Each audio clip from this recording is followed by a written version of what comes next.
மாலையில் நடைபயிற்சியை முடித்து கொண்டு அந்த தம்பதியினர் வீட்டுக்கு நடந்து வந்து கொண்டிருந்தனர். வரும் வழியில் ஒரு கயிற்று பாலம் ஒன்று இருந்தது. சற்று இருட்டியதால் இருவரும் வேகமாக நடக்கத் தொடங்கினர். திடீரென மழைச்சாரலும் வீசியது. வேகமாக நடந்து கொண்டிருந்தவர்கள் ஓடத் தொடங்கினர். கணவர் வேகமாக ஓடினார்.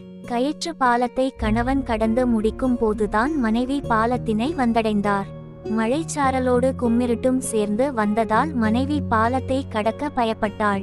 அதோடு மின்னலும் இடியும் சேர்ந்து கொள்ள பாலத்தின் ஒரு பக்கத்தில் நின்று கணவனை துணைக்கு அழைத்தாள். இருட்டில் எதுவும் தெரியவில்லை. மின்னல் மின்னிய போது கணவன் பாலத்தின் மறுபக்கத்தில் நின்று கொண்டிருப்பது தெரிந்தது. தன்னால் முடிந்த வரை சத்தமிட்டு கணவனை அழைத்தாள். கணவன் திரும்பி பார்க்கவில்லை.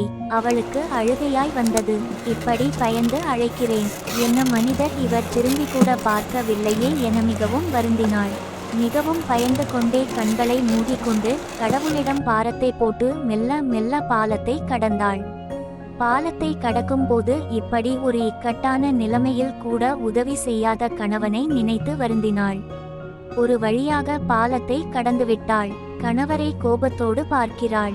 அங்கு கணவர் மழையில் ஒரு பக்கம் உடைந்து தொங்கிக் கொண்டிருந்த கயிற்று பாலத்தை தாங்கி பிடித்து கொண்டிருந்தார்.